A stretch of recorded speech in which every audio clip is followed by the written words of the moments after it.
여러분 사사기 말씀하면 여러분은 어떤 내용들이 좀 떠오르시나요? 이 사사기 말씀을 많이 또 보시고 들으셨을 텐데 여러분에게 가장 감동이 있고 기억에 남는 어떤 스토리는 무엇입니까? 많은 사람들이 삼손의 이야기를 많이 하더라고요. 그리고 기드온의 300용사의 이야기를 많이 합니다. 그런데요, 여러분, 여러분에게 이 사사기가 주는 메시지는 무엇입니까? 사사기의 사사들의 이야기를 통하여서 우리에게 하나님께서 주시는 메시지는 여러분 무엇입니까? 사사기의 내용을 살펴보면 모세와 여호수아 이후에 그들이 가나안을 정복한 이후에 그 후손들이 가나안 땅에서 살아가는 이야기가 담겨 있습니다. 하나님께서 모세를 통하여서 언약을 주셨죠. 우리는 그 언약의 의미와 뜻을 알고 있습니다. 하나님을 알던 백성들이 점차 생명을 마감하고 그 후손들이 그 땅에 살아가기 시작할 때 이들이 하나님의 언약을 잊고 하나님의 말씀에 불순종하면서 그들이 이제는 가나안의 백성들처럼 살아가게 되는 것이죠. 하나님께서 그래서 어떻게 하십니까? 징계하시고 또 그들이 그 징계 가운데 자신들의 약함과 고통 중에 하나님을 찾고 부르짖을 때 하나님 또 내버려 두지 않으시고 그들을 찾아가셔서 구원하시지 않습니까? 그래서 평화의 시기가 찾아옵니다. 이 평화의 시기가 끝까지 가면 좋으련만 사람들이 또 그것을 금방 잊고 하나님 앞에 죄를 반복하는 이 패턴이 사사기에는 계속해서 이루어지고 있습니다. 하나님의 언약 백성이 가나안 땅에서 점차 가나안의 백성처럼 변해가는 그러한 이야기들이 많이 기록이 되어 있는데요.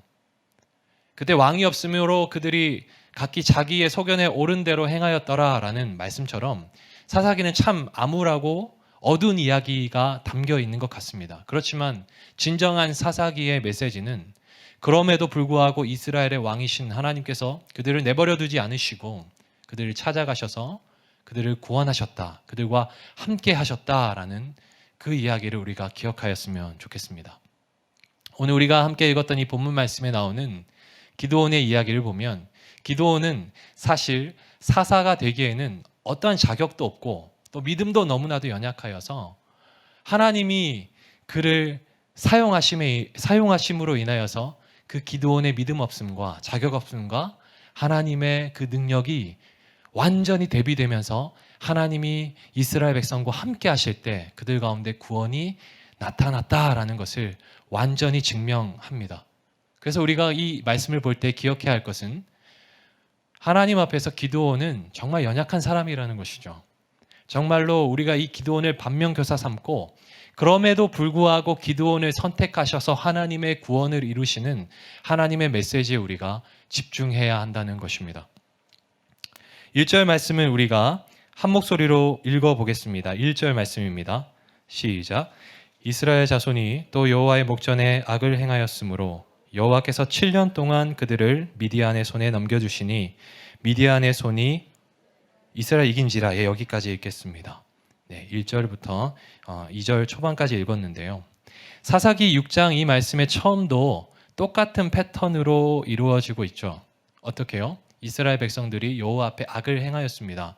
사사기에서 악을 행하였다라는 표현은 사사기 전반적으로 그들이 하나님으로부터 등을 돌려서 하나님의 말씀에 순종하지 않았다라는 표현을 쓸 때 악을 행하였다라고 합니다. 그래서 하나님이 어떻게 하셨습니까? 이들 가운데 미디안의 손에 그들을 7년 동안 넘겨주십니다.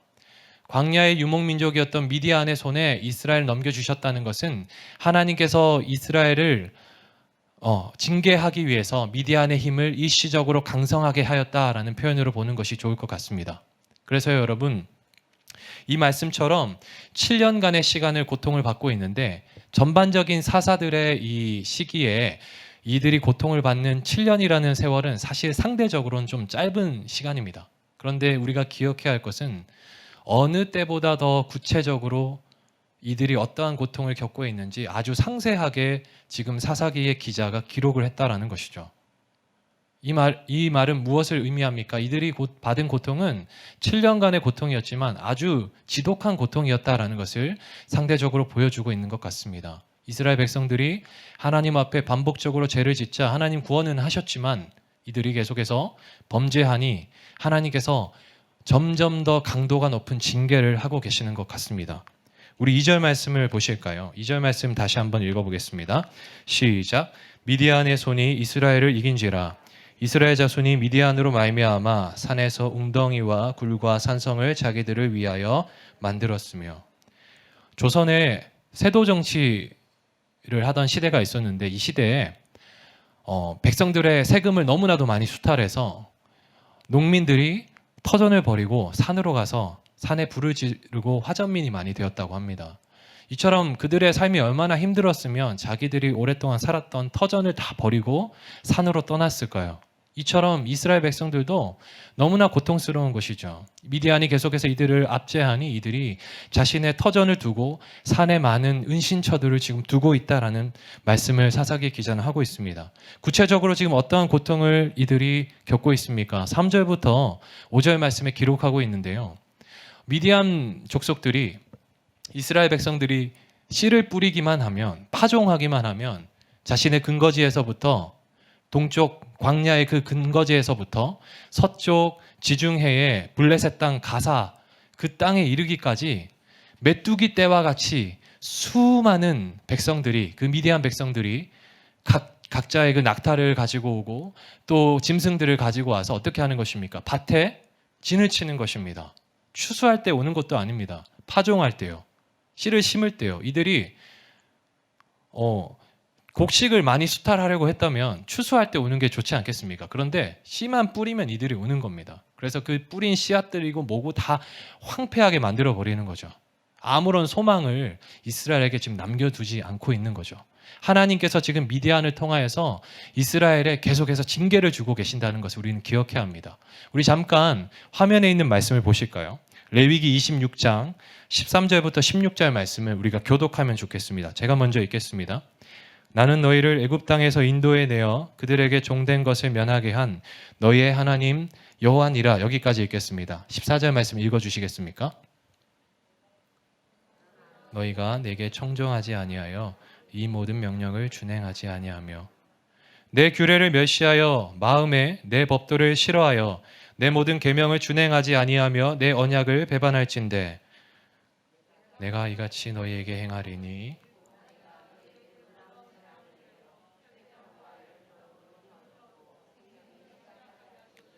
너희가 파종한 것은 헛되리니 너희의 대적이 그것을 먹을 것임이며.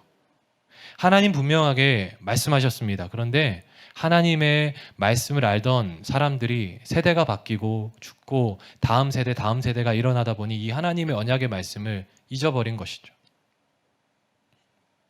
하나님께서 그래서 어떻게 하십니까? 이 죄악들을 깨닫게 하기 위해서 선지자를 보내십니다. 6절과 7절 말씀에 이스라엘 백성들이 울부짖고 있어요. 이들이 회개하는 마음으로 울부짖었다면 너무나 좋았겠지만 아마도 이들이 고통 가운데 울부짖는 것 같습니다. 그래서 하나님께서 한 선지자를 먼저 보내셨어요. 그 선지자를 통해서 8절부터 10절까지의 말씀에 세 가지의 말씀을 하십니다. 첫 번째 내용은 무엇이냐면 내가 너희의 조상들을 애굽 땅에서 불러냈다, 구원했다라고 말씀하십니다. 두 번째는 내가 너희의 조상들에게 이 가나안 땅을 허락했다라고 말씀하십니다. 세 번째의 말씀은 그럼에도 불구하고 너희가 나의 말씀에 지금 불순종하고 있다라고 하나님께서는 말씀하십니다. 하나님께서 이렇게 말씀하시고 그냥 넘어가셨다면 이 스토리가 너무나도 절망적인 이야기로 끝날 것인데 너무나도 감사하게 하나님께서 이 상황을 역전시킬 만한 한 사람을 불러일으키시죠. 그게 바로 우리가 오늘 읽었던 본문 말씀의 기드온입니다. 기드온이 지금 어떤 상황에서 여러분 하나님의 부르심을 받는지 아십니까? 이가 지금 타작을 하고 있습니다. 사진을 한번 보여주시겠습니까? 타작을 하고 있는데 보통 타작을 한다면 타작의 종류가 여러 가지가 있다고 해요. 저는 그 농사를 짓지 않아서 이제 자료를 찾아보니까 여러 가지 방법이 있다고 합니다. 이 화면에 나오는 것처럼 타작 마당에서 저렇게 중앙에 소가 이렇게 짐승들이 소나 말이 그 곡식들을 밟으면서 빻아서 이렇게 곡식 알갱이를 만들기도 하고 또 사람이 작은 막대기로 이렇게 곡식을 털어서 이렇게 타작을 하는 방법도 있고 또 타작기로 이렇게 타작을 하는 방법도 있고 여러 가지 방법이 있는데 이 중요한 것은 지금 기드온이 이렇게 봄에 타작 마당에서 타작을 하는 것이 아니라 다음 장면 보여주시겠습니까? 지금 이곳에서 타작을 하고 있다는 것이죠. 이곳이 바로 성경에 나오는 포도주 틀입니다. 길이가 한 2m 정도 되고 깊이가 한 60cm 정도 되는, 상대적으로 아까 보았던 그 타작 마당에 비해서 아주 작은 공간입니다. 보통 이 포도주 틀에서 포도를 짤 때는 저기에 큰 네모난 곳에 들어가서 사람들이 들어가서 포도를 밟으면서 포도를 짜면 저기 작은 그 붙어 있는 원에 이제 즙이 모이게 되는 거거든요. 그런데 이제 여름에 보통 그 일을 하는데 기드온이 봄에 타작을 하는 타작 마당을 사용하는 것이 아니라 지금 이 여름에나 사용하는 저곳에 들어가서 몰래 타작을 하고 있는 거예요. 여기서 타작을 할 때 쓰는 단어가 룻기 2장 17절에 나오는 곡식을 떤다라는 그 단어인 하바티라는 원어가 쓰이는데, 그것은 룻이 곡식을 주어서 막대기로 조금 주운 곡식을 탈탈 털었다라는 표현을 할 때 쓰이는 거거든요. 기드온이 지금 처해 있는 상황을 상대적으로 보여주고 있는 장면이죠. 당당하게 곡식을 이렇게 타작하지 못하고 있는 겁니다. 눈이 무서워서. 너무나도 힘겨운 시기니까 미디안에게 빼앗길 수도 있지만 누군가에게 이 곡식 터는 장면이 보여진다면 자기가 먹을 곡식을 빼앗긴다라는 것이죠. 그래서 이 지금 기드온이 굉장히 소심하게 곡식을 털고 있습니다. 이런 상황에서 지금 여호와의 사자가 기드온을 찾아가서 큰 용사여, 여호와께서 너와 함께 계시도다라고 말씀을 하셨다라는 겁니다. 여러분, 이 기드온의 모습이 이 포도주 틀에서 보이는, 상상해 보십시오. 저기서 조심스럽게 타작을 하고 있는 그 기드온의 모습이 큰 용사의 모습처럼 보일까요, 여러분? 그런데요, 여러분, 저는 하나님이 함께 하심으로 네가 큰 용사가 될 수 있다라고 말씀하신 이 말씀을 통해서 많은 위로를 받았습니다. 먹을 것이 없어서, 더 중요한 것은 하나님을 잊고 하나님에 대해서 잘 알지 못하고 어떠한 삶의 소망도 없이 작은 곡식을 털면서 눈치를 봐가면서 일용할 양식을 얻기 위해서 전전긍긍하는 한 사람에게 하나님께서 찾아가셔서 내가 너와 함께 한다라고 소망을 주고 계시는 거예요. 제가 노량진이라는 이제 동네에서 사역을 할 때 만났던, 이제 섬겼던 청년이 있는데요. 이 자매가 지방에서 공부를 하기 위해서 임용시험, 이제 교사가 되기 위해서 노량진 땅에 왔습니다. 이제 고시생들의 삶이 굉장히 힘들거든요. 아침에 새벽에 5시에 일어나서 밥을 먹고 또 학원에 줄을 서고 수업을 듣고 마치면 독서실에 가서 새벽까지 공부하고, 이런 삶이 몇 년 동안 반복이 됩니다. 근데 이 자매가 하나님을 알지 못하는 자매였습니다. 그런데 어느 날 같이 공부하는 자매의 소개로 교회에 오게 된 거예요.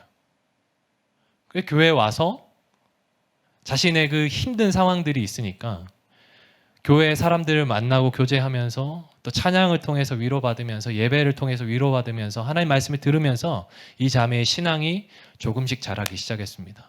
인생의 가장 가난하고 고독하고 힘겨운 때에 이 자매가 하나님을 만난 거죠. 그래서 감사하게도 이 자매가 시험을 3달 앞두고 제자훈련을 모집했는데 자매가 제자훈련에 신청을 한 겁니다. 내심 마음에 좀 부담이 됐습니다. 나중에 이 자매가 그 제자훈련에서 교회 활동하느라 공부 못해서 시험 떨어졌다고 할까봐 제가 믿음이 없어서 이름을 부르면서 꼭 이 제자훈련을 받아야겠니 하니까 받아야겠대요. 이거보다 중요한 게 없대요. 시험이 3달 남았는데 많이 격려를 받고 위로를 받았습니다. 그래서 자매가 시험을 준비하고 또 공부를 하면서 하나님을 깊이 만났죠. 너무 감사하게도 교회 공동체에서 만난 형제와 나중에 결혼도 하고 또 2 아이도 낳고 지금은 잘 살고 있는데, 더 감사한 건 그러한 시기를 보냈음에도 얼마나 열심히 또 공부를 하고 하나님 도우심을 받았는지, 또 감사하게 또 교사가 되어서 또 지금 잘 가르치고 있다는 소식을 최근에 또 들었습니다. 기드온의 이 이야기가 현실적으로 위로가 되는 것은요, 여러분, 우리와 같은 평범한 사람이 하나님으로부터 큰 용사라고 선택을 받았다라는 거죠. 그런데 더 현실적으로 위로가 되는 것은 그럼에도 불구하고 그가 여전히 연약한 모습들을 너무나도 많이 보여준다는 것입니다. 여러분, 그런데 여러분은 어떤 시기에 하나님을 만나셨습니까? 가장 인생의 큰 전성기, 가장 정점, 고점에 있을 때 여러분 하나님을 만나셨습니까? 아니면 여러분 가장 좀 마음이 가난하고 어떠한 말할 수 없는, 형언할 수 없는 힘듦 때문에 여러분 하나님을 깊이 만나셨습니까? 지금 여러분 어떠한 시대를 살아가고 계십니까? 평안한 때를 걸어가고 계십니까? 아니면 조금은 어려우십니까? 아니면 이야기는 할 수 없지만 아주 기쁜 때를 살아가고 계십니까? 그러나 대부분의 많은 사람들이 하나님을 만날 때 인생에 어떤 어려움이 있을 때 좀 하나님 깊이 만날 수 있었던 것 같아요. 그래서 우리 가운데 혹여나 작은 고난과 또 견디기 힘든 어려움이 있을지라도 우리가 다시 한번 하나님의 그 은혜를 붙잡고 나아갈 수 있는 위로가 있는 것 같습니다. 그래서 저는 이 기도원을 찾아가시는 하나님의 이야기가 마치 저에게 찾아오시는 하나님같이 계속해서 느껴지면서 많이 위로가 되었습니다.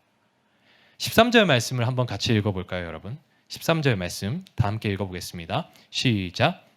기도원이 그에게 대답하되 오 나의 주여 여호와께서 우리와 함께 계시면 어찌하여 이 모든 일이 우리에게 일어났나이까? 또 우리 조상들이 일찍이 우리에게 이르기를 여호와께서 우리를 애굽에서 올라오게 하신 것이 아니냐 한 이 모든 이적이 어디 있나이까? 이제 여호와께서 우리를 버리사 미디안의 손에 우리를 넘겨주셨나이다 하니, 여러분 하나님께서 직접 만나주셨음에도 불구하고 기드온이 지금 하나님 앞에 두 가지의 말을 하는데요. 첫 번째는 무엇입니까? 하나님이 우리와 함께 계시면 왜 우리가 지금 이 고난을 당해야 합니까? 두 번째는 무엇입니까? 하나님 왜 우리를 이 고난에서 구원해 주시지 않습니까? 기드온이 지금 하나님께 이렇게 따져 묻고 있어요. 그런데요, 기드온이 정말 하나님을 만났다면, 또 하나님이 왜 이스라엘이 이러한 고통을 겪는지 알고 있었다면 하나님을 만난 즉시 바짝 엎드려서 하나님 정말 죄송합니다. 하나님 저희가 하나님 앞에 범죄했습니다. 너무 죄송합니다. 어떻게 하면 좋을까요? 엎드려도 지금 시원찮을 판에 지금 그가 본질을 모르고 있죠. 얼마나 이 가나안 땅에 살면서 영적으로 무감각해졌으면 하나님의 뜻을 알지 못하고 있다라는 것입니다. 그럼에도 불구하고 하나님이 14절 말씀을 통해서 이렇게 또 말씀하시는데요. 제가 한번 읽어보겠습니다. 여호와께서 그를 향하여 이르시되 너는 가서 이 너의 힘으로 이스라엘을 미디안의 손에서 구원하라. 내가 너를 보낸 것이 아니냐 하시니라. 하나님은 여전히 믿지 못하는 기드온에게 너의 힘으로 가서 이스라엘을 구원하라 라고 말씀하십니다. 계속해서 하나님께서 기드온에게 말씀하세요. 너의 힘으로 구원하라. 여러분, 기드온에게 지금 어떤 힘이 있습니까? 기드온은 지금 저 포도주 틀에서요, 몰래 숨어서 곡식을 만들어 가고 있었어요. 숨어서 먹을 양식을 준비하고 있었어요. 기드온이 할 수 있는 최선의 일은 오늘 먹을 곡식을 빼앗기지 않고 지키는 것이었는데, 하나님은 지금 기드온의 생각과 전혀 다른 이야기를 하고 계십니다. 너가 이스라엘을 구원해라, 너의 힘으로. 그런데요, 중요한 말씀이 여기 있죠. 내가 너를 보낸 것이 아니냐. 내가 너를 보낸 것이 아니냐. 여러분, 내가 너를 보낸 것이 아니냐라는 이 말씀 가운데는 내가 너를 보냈기 때문에 이 모든 것을 내가 다 책임져 줄게 라는 하나님의 약속이 담겨 있는 거예요. 기드온이 가지게 되는 힘은 기드온의 이전까지 가지고 있었던 힘과 전혀 다른 힘입니다. 왜요? 하나님께서 함께 하시는 힘이기 때문입니다. 과거에는 그가 그의 힘으로 자신의 먹을 것을 준비하느라 급급했는데, 이제는 하나님이 함께 하심으로 말미암아 그가 이스라엘을 구원할 수 있는 힘을 받게 된다는 겁니다. 그가 그동안 가졌던 그 힘의 크기와 힘을 사용했던 힘의 방향이 완전히 전환되는 장면입니다. 이쯤 되면 기드온이 아유 하나님 감사합니다. 그러면 제가 한번 하나님께 맡겨볼게요 라고 할 만한데, 기드온이 뭐라고 합니까? 네, 저희 집은 저희 그 자손 중에서도 가장 약한 집이고, 또 저도 저희 아버지 집에서 가장 어린 자, 작은 자입니다 라고 한 발 또 물러서는 그러한 대답을 기드온이 하고 있습니다. 아마도 자기의 힘과 자기의 어떠함으로 이 일을 감당해야 된다고 생각한 것 같아요. 아니면 이 하나님의 계획을 신뢰하지 못했기 때문에 이곳에 자신의 발을, 인생을 들이는 것이 아직까지는 납득이 안 되는 것이죠. 그런데 또 하나님께서 뭐라고 말씀하십니까? 16절 말씀입니다. 16절 말씀. 참으로 답답한 상황에서도 하나님께서 이렇게 말씀하세요. 함께 읽어보겠습니다. 여호와께서 그에게 이르시되 내가 반드시 너와 함께하리니 내가 미디안 사람 치기를 한 사람 치듯 하리라 하시니라. 거듭 거절하는 기드온에게 내가 너와 함께하겠다라고 말씀하세요. 하나님이 소명을 주시면 그 소명 가운데 함께하시는 하나님이십니다. 그냥 던져두시지 않으시죠. 자, 알아서 살아라. 나중에 천국에서 만나자. 이렇게 하시지 않죠. 하나님이 소명을 주시면 그 소명을 감당할 수 있도록 하나님께서 어떻게든 인도하십니다. 하나님 앞에 미디안의 크기와 규모와 그 어떠한 숫자가 중요한 것이 아니라는 것이죠. 그래서 뭐라고 하십니까? 기드온이 알아들을 수 있는 방법으로 말씀하시죠. 너가 미디안 사람 치기를 한 사람 치듯 할 것이다. 한 사람 치듯. 여러분, 메뚜기 떼가 땅을 덮는 것처럼 수많은 미디안을 보는 기드온에게 하나님께서 말씀하시는 거예요. 한 사람 치듯 할 수 있다. 내가 너와 함께하기 때문에. 저도 이 말씀을 읽으면서 제 예전에 이제 있었던 일이 잠깐 떠올랐는데, 제가 대학생 때 선교단체 훈련을 1년 동안 이제 받았던 적이 있습니다. 중학교 때 책을 읽으면서 나도 이 선교사님처럼 인생을 살았으면 좋겠다. 이런 소망을 가지고 중학교 때 책을 읽으면서 이 선교사님이 했던 것처럼 똑같은 훈련을 받고 싶고 또 이러한 걸음을 가고 싶어서 준비하고 있다가 대학생이 돼서 시기가 와서 그 훈련을 받아야 하지 하면서 기도를 하면서 준비하는데 그 선교사님이 처음 훈련을 받은 곳이 스위스에 있는 한 도시였거든요. 그래서 나도 저곳에 가서 같은 마음으로 좀 훈련을 받고 싶다 했는데 그 훈련이 한국에도 있었어요. 현실적으로 가려니까 금액이 한 500만 원 정도 차이가 나더라고요. 1년에. 제가 대학생이었고 500만 원은 지금도 큰 돈이지만 그 당시에 너무나도 저에게 큰 돈이라서 결정을 했죠. 한국에서 받아야겠다. 그 준비를 하고 있었습니다.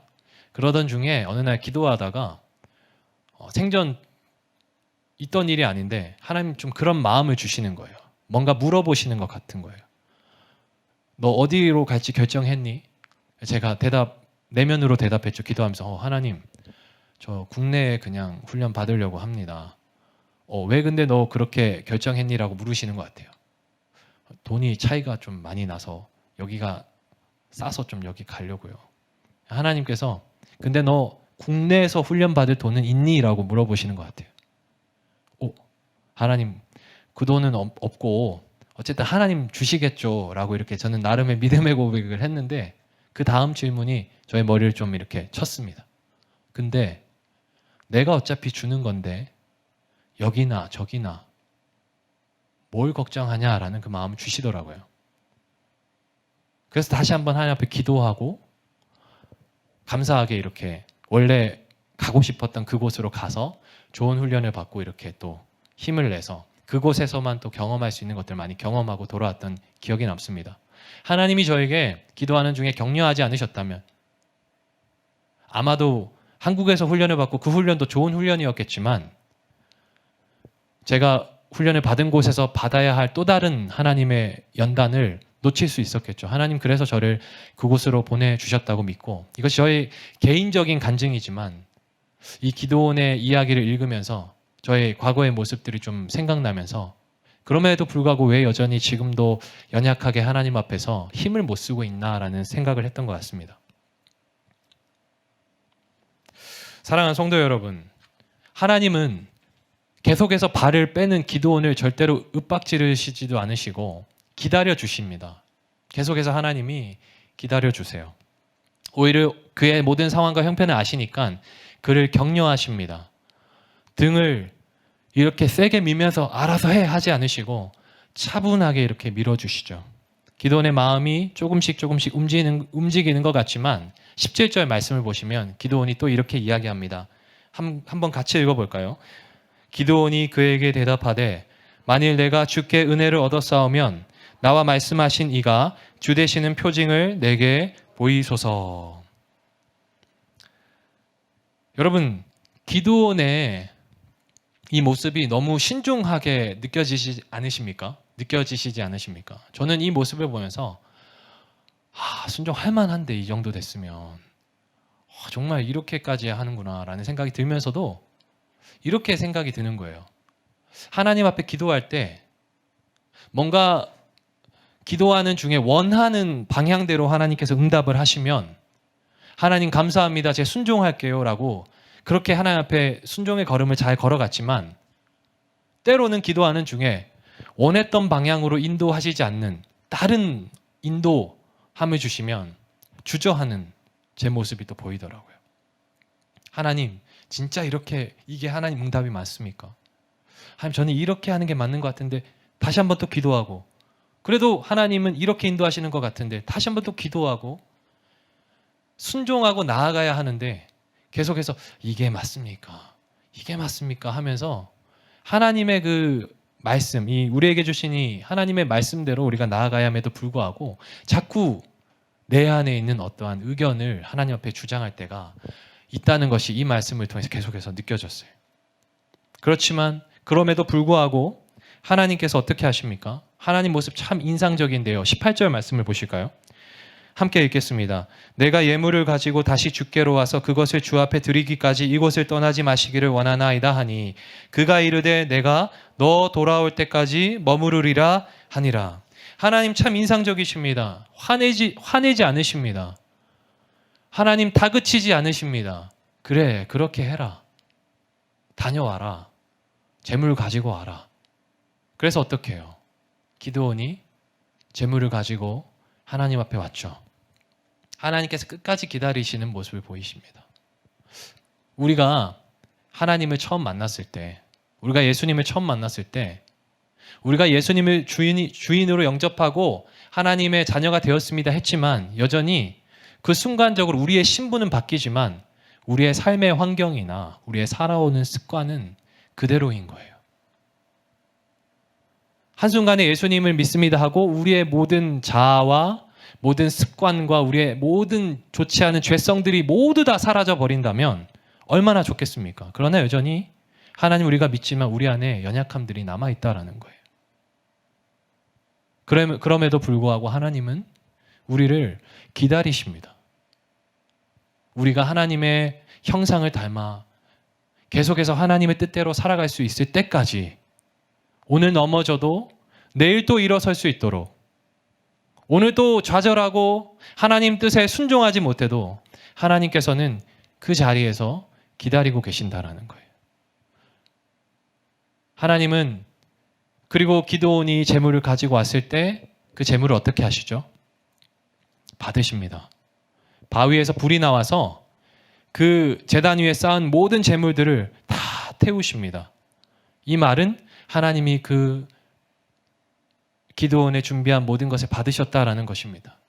그리고 여호와의 사자는 온데간데 없이 사라지죠.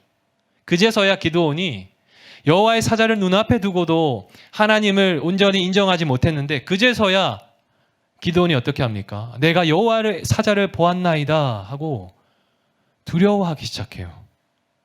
정말 깨어있는 사람이었다면, 하나님 앞에 영적으로 민감한 사람이라면 하나님이 찾아오셨을 때에 그렇게 반응해야 마땅함에도 불구하고 그는 그제서야 하나님이 보내신 사자가 떠나서야 그 재물 예배를 받으시고 나서 오히려 감사합니다 하나님, 나의 재물을 예배를 받으심을 감사합니다라고 하나님 앞에 감사해야 하는 순간에 두려워하고 있다고요.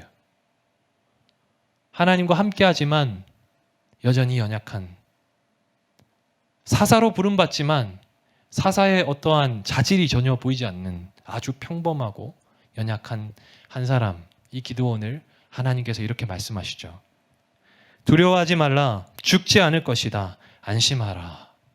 그제서야 기드온이 그곳에 제단을 쌓고 여호와 샬롬, 하나님은 평화시다, 평안이시다 라고 고백합니다.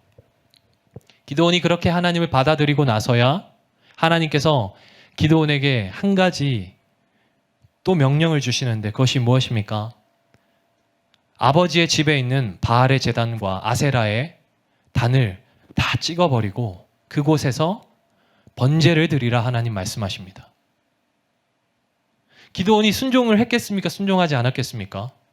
순종을 했어요. 그런데 밤에 순종했습니다.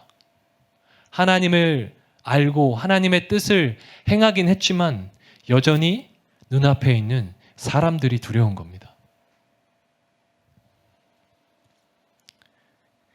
기적은 기드온을 바꾸지 못했습니다. 기적을 통해서 하나님께서는 기드온에게 하나님이 어떠한 분이신지 하나님을 보이셨지만 그러나 기드온은 기드온을 바꾸지 못했어요. 어떠한 사사들보다 기드온은 많은 경험을 했던 것 같습니다. 여호와의 사자를 눈으로 보고요. 또 하나님의 목소리를 듣고요. 그리고 그가 자신의 재물을 받으시는 그 하나님의 은혜를 경험했고요. 또 나중에 나오는 이야기지만 미디안이 쳐들어왔을 때 여호와의 영에 감동이 되기도 했습니다. 그리고 수많은 군사를 불러 모았습니다. 그럼에도 불구하고 기드온은 여전히 하나님 앞에서 나약하고 자신 없는 모습, 바뀌지 않는 모습으로 서 있습니다. 여전히 의심해요. 기적이 기드온을 바꾸지 못했습니다. 기적을 통해 하나님을 만날 수 있었지만 하나님을 만났다면 그 순간에 하나님과의 관계를 더욱더 깊이 했어야 합니다. 그럼에도 불구하고 기드온은 하나님 앞에 온전히 나아가지 못하는 연약한 모습을 보입니다. 그래서 어떻게 합니까, 여러분? 우리가 잘 알고 있는 시험을 하나님께 하는 것이죠. 양털 시험. 하루는 양털을 젖게 하시고 그 주변의 땅은 마르게 해주십시오. 하나님 그렇게 해주시니 하루는 하나님 양털은 마르게 해주시고 나머지 땅은 젖게 해주십시오. 그가 하나님 앞에 시험을 합니다. 여기서 시험했다라는 이 쓰이는 말은 나사라는 단어인데 출애굽한 이스라엘 백성이 출애굽기 17장에서 르비딤에서 여호와 하나님을 시험할 때 쓰였던 그 단어와 똑같은 단어입니다. 그가 하나님을 그렇게 경험했음에도 불구하고 하나님과의 관계가 제대로 되어 있지 않으니까 계속해서 하나님 앞에 확신이 없는 거죠. 하나님을 시험합니다. 기드온은 하나님을 만나기 전에도 여전히 두려움이 많았던 보통 사람이었고 하나님을 만난 뒤에도 여전히 연약하고 의심이 많고 두려움이 많습니다.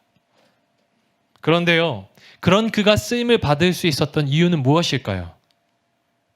하나님이 그렇게 연약한 자를 선택하셔서 그를 사용하심으로 인하여 그를 통하여 구원을 이루심으로 하나님이 이스라엘을 어떻게 생각하시는지 너희가 믿고 의지해야 할 내가 어떠한 신인지를 보이시는 겁니다.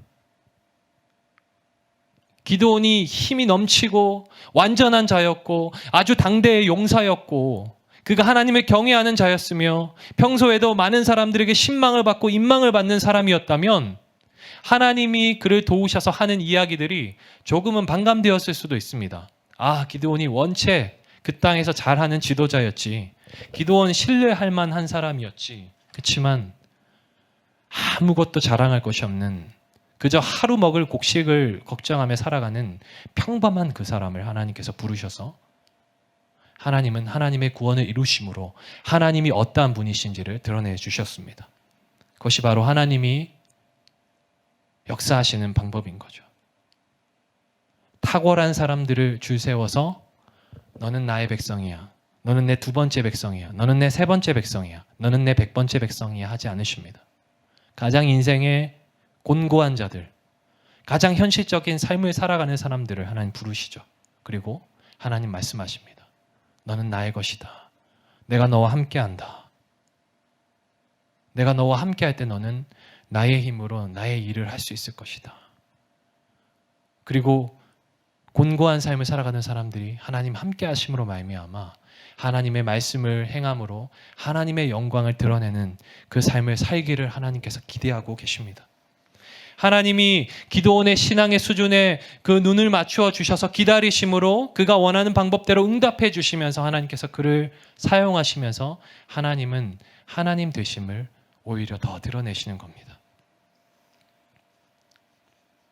사랑하는 성도 여러분, 말씀을 맺겠습니다. 하나님께서 우리와 함께 계신 믿으십니까?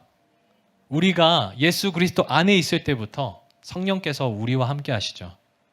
지금도 성령께서 우리를 위하여서 하나님께 말할 수 없는 탄식하며 우리를 위해 간구하고 계신다고 로마서 8장 말씀에 우리 가운데 증언하고 있습니다. 너무 감사한 일이죠. 그런데 그럼에도 불구하고 지금 나의 형편과 상황이 너무 공고하신 분들이 있으실 거예요. 저도 그럴 때가 너무 많거든요. 하나님 함께 하시면 믿지만 너무나도 현실이 힘들어서 버거울 때가 많거든요. 여러분에게는 어떠한 버거움이 있으십니까? 삶에 어떠한 힘듦이 있으십니까? 영혼들을 섬기시는 분들은 한 영혼을 섬기며 얻게 되는 그 기쁨도 있지만 그 영혼이 속썩일 때 얼마나 힘드십니까? 내려놓고 싶지 않으십니까?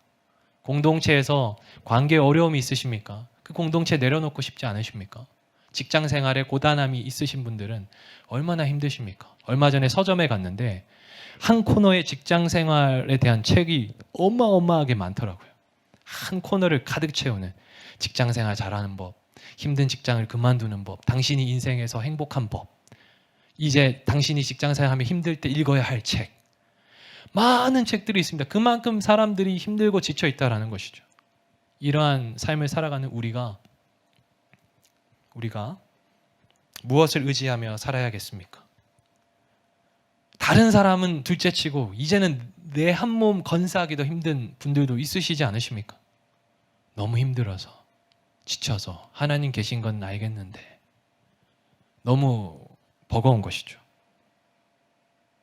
근데 그럼에도 불구하고 그때에도 우리 마음이 그렇게 공고한 때도 하나님이 우리와 함께 하시고 계시죠. 함께 하십니다. 함께 하십니다. 이름을 붙여보시겠어요? 큰 용사의 자리에 동혁아, 여호와께서 너와 함께 계시도다. 우리 이름을 붙여서 한번 이야기해 볼까요? 시작. 동혁아, 여호와께서 너와 함께 계시도다. 임마누엘의 하나님이 우리와 함께 계십니다. 그래서 우리가 약하고 연약하지만 우리 자체에는 소망이 없거든요. 우리에게는 아무 소망이 없거든요. 괜찮습니다. 소망이 없어서 힘드신 분 정상입니다. 우리에겐 소망이 없어요. 우리에겐 어떠한 선한 게 나오지 않아요. 오직 예수 그리스도 안에서 하나님이 예수 그리스도 안에서 주시는 그 소망만이 우리의 참 소망입니다. 하나님이 주시는 힘으로 말미암아 우리 가운데 주어진 일상에서 그 자리를 버텨나가며 말씀을 순종함으로 하나님의 힘으로 우리가 하나님을 드러낼 수만 있다면 우리의 인생이 하나님 앞에서 너무나도 값진 인생이라는 것이죠. 기드온은요, 미디안과의 전쟁에서 승리했지만 그 전쟁 이후의 삶이 너무나도 처절했습니다. 이스라엘의 지도자라고 했지만 그가 수많은 여인을 가까이 하고 낳은 자식들이 서로 죽였어요.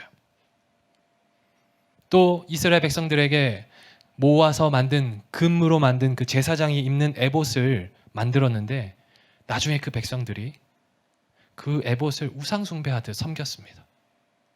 기드온은 백성들이 우상 숭배하도록 한 그러한 원인을 제공했어요.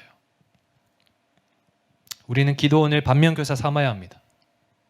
그리고 그러한 기드온을 사용하신 하나님을 바라봐야 됩니다.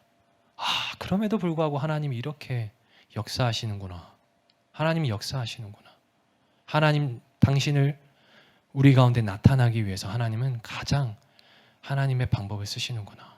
동일하게 연약하고 나약한 저도 그리고 저와 같은 분들이 있다면 하나님께서 함께 계시며 우리를 사용하시며 하나님의 영광을 드러내십니다. 이 땅에서 우리가 규모가 크지 않아도 상관이 없다고 말씀하세요.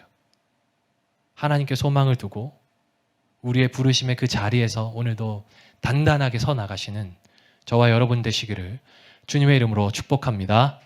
우리 다 함께 찬양하고 기도하는 시간 갖겠습니다. 시선이라는 찬양, 내게로부터 눈을 들어 가사를 묵상하시면서 다 함께 찬양하겠습니다.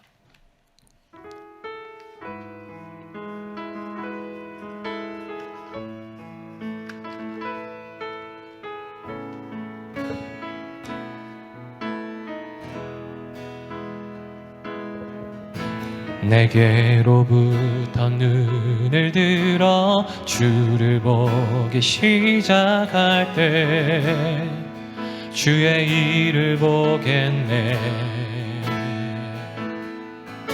내 작은 맘 돌이키사 하늘에 꿈꾸게 하네. 주님을 볼 때 내게로부터 눈을 들어 주를 보기 시작할 때 주의 일을 보겠네. 내 작은 마음 돌이키사 하늘에 꿈꾸게 하네. 주님을 볼 때 모든 시선을 주님께 드리고 살아계신 하나님을 느낄 때 내 삶은 주의 역사가 되고 하나님이 일하기 시작. 모든 시선을 주님께 드리고 모든 시선을 주님께 드리고 전능하신 하나님을 느낄 때 세상은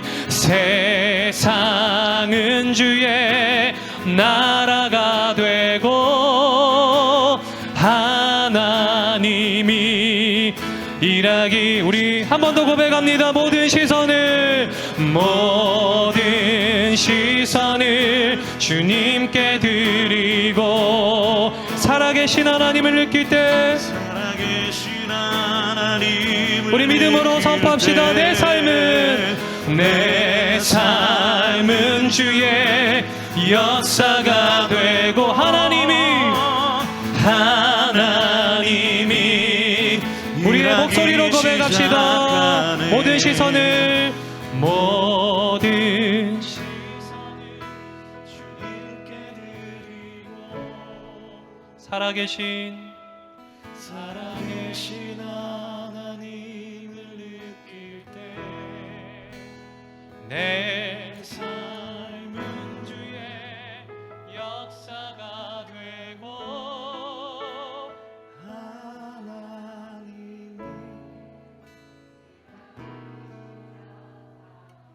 우리 믿음을 가지고 함께 기도하면 좋겠습니다. 먼저는 우리의 가장 가난한 때 우리를 하나님의 자녀 삼아 주심을 감사하였으면 좋겠습니다.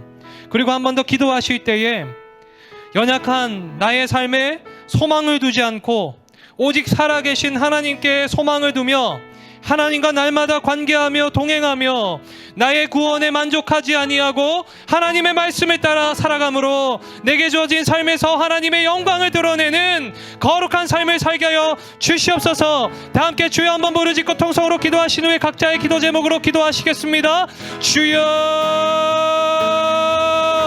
하나님 감사합니다. 하나님 우리를 하나님의 자녀로 삼으시고 하나님 내가 날마다 너와 함께한다라고 고백해 주셔서 감사합니다.